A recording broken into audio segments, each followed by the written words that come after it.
Alright, so I'm going to give you some Veil tips today. Okay. To just basically improve, as in using, like, what loadouts to use, way to improve aim, and just basically all that. And so we'll also go over settings, just to completely improve your Veil gameplay. Now, some guns that you should use. The MK, right? See, the MK is nice. It's all around great. It's one of the most used guns in. It's the most used gun in Veil, in just casual and Master League. So it's a great gun. It works just fine. You know, great gun. Now the runner-up, the AK-12. Also a great gun. It's a high caliber, so it's more damage, but it's got more recoil. And when I say recoil, I don't mean like the bullets are going up. This game doesn't actually have recoil, genuine recoil. It has visual recoil in the optic, which means it's just the optic. It's flicking up. It's going up like this. So it makes it harder to see through it. That's the recoil in this game. Okay. Now, the final one that I would say, the Grot B. Also great gun, but I really don't think it compares as much to the MK and or the AK-12. Now, for SMGs, I would just use the Vityaz. Okay. The Vityaz is by far the best SMG. It's got a mid fire rate. And it's high damage. You really can't go wrong with the Vityaz. Okay. Now, techniques for grenades. Okay. My technique, the way I use, is I take my hands, and I take my hand back, and then I throw it with both hands. I'll show you from a bit more farther away.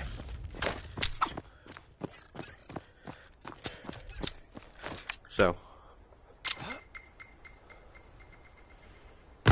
right. So you could do that, and you can get it to precise. You have to kind of master it to get it nicely precise. Now, what I would recommend if you wanted to use that technique to get it like precise, like if I want to get it right in the between, just throw it over again, something like soft. The underhand technique is for like farther throws. Okay. Now to go over settings.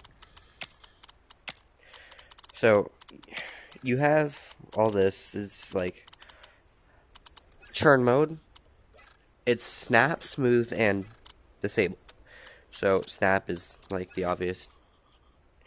And you could set the snap churn angle, smooth, and disabled. I have it on disabled. I don't like it because when I go to crouch, it just kind of messes me up. So I prefer it disabled. Some people do use smooth and snap. It's completely personal preference. Then virtual crouch continuous is just you take your right thumbstick and you push it down and then back up. If you have it off, it's a lot harder, but people can do it. It's just you crouch in real life, not as smart at just do this continuous. It's a lot better to use. Okay.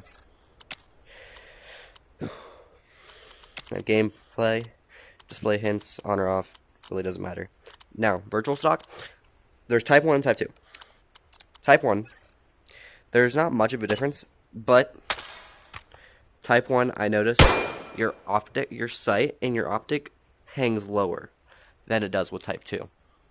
And it doesn't have it has an offset. Okay, so you can take it out of like the stock, if that makes sense. So That's a lot of pros use it. It's a good way to it's a good virtual stock. I use Type 2.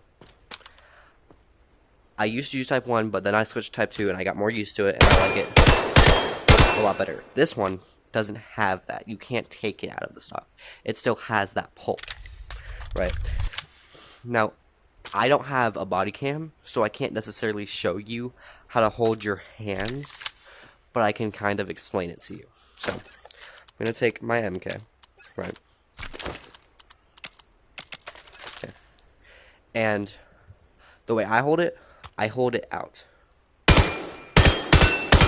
So I hold my dominant hand and this in my non-dominant hand. Okay. So basically, the way you know you're sitting down the stock. Right. Now some players, they hold it really close to their face. Some even put, like if you're on a Quest 2, they put their controller ring to their chin. And you can take it and draw a line out with your arm. This is mainly used when you don't have a virtual stock. It's kind of just simulating a stock. Right. So, now, those are the two ways, or you could just not, and you could hold it like a midway, and that works too. Now, preferably, I just hold it out. Because that's just how I play. And you see a lot of Vail pros playing like this, like you say, top wrecked players playing like this, Acer. But you also do see them holding it like this too. But it's at the end of the day, it's personal preference. Also, I don't know how I got off of this, but sorry. Firearm motion smoothing. Just keep it off. Keep it off. It's terrible for flicks. It causes more damage than it does help. Handgun pinch mode, comfort. Most players have it at comfort. The reticle color, keep it, at least, what I'm going to tell you with reticle color, it's personal preference, but keep it opposite, like an opposite color of your outline color. And what you want with your outline color is like something light, like blue, like something that's going to stand out, like neon pink, blue, cyan, yellow. And you want to have your outline intensity at 1. It makes it glow as much as possible, so it's the easiest to see. Now, audio, it's master volume. Keep it at max. Music, it's I would lower it.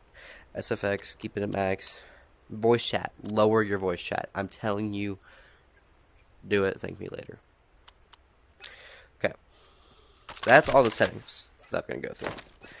Now, I'll give you tips to practice your aim, and then movement tips. So you got the heart below bubble. And you can just practice flicking. You can just practice flicking with it. Okay. And then another good way, I learned this from Gaijin. So you can strafe and shoot. So it kind of helps you learn to make small adjustments with your reticle and just gun in general. Okay. So those are good ways. And then also, if I can get this to go like that should work. Just track it.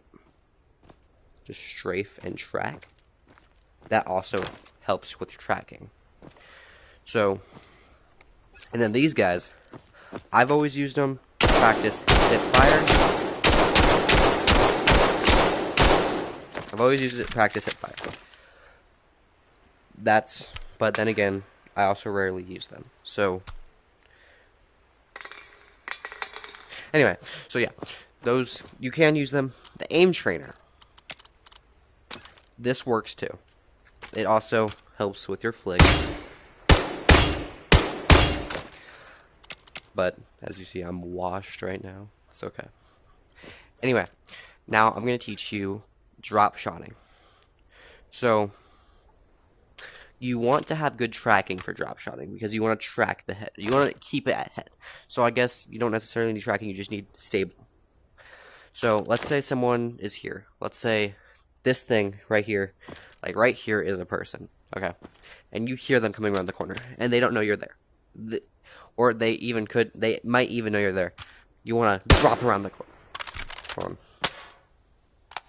You want to drop around the corner, right?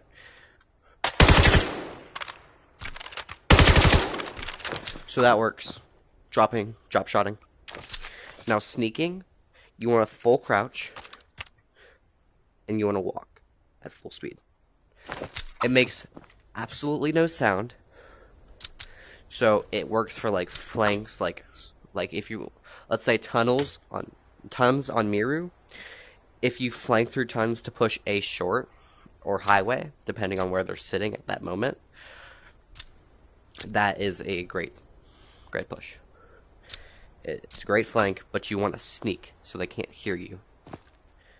Now, crosshair placement. So let's say someone is sitting right. Okay, I threw it a little too hard. Right here. Okay, right there.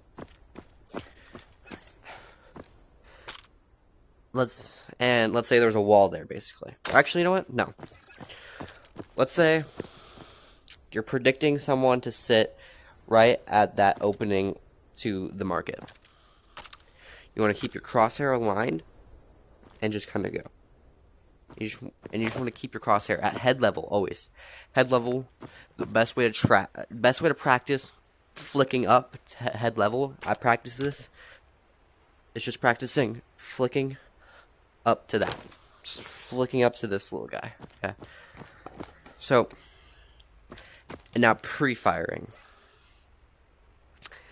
Pre-firing is a great way, because if you hear someone coming, you just want to sit here. But you don't want to do it too early, because then they'll know and they won't push you. Just right before they push. And 3, 2, 1. Right? So, and then they're most likely going to die. So, it's a good way. Now, that's basically everything I have for you. Tip-wise, I think if you use these tips, you will definitely become a better player.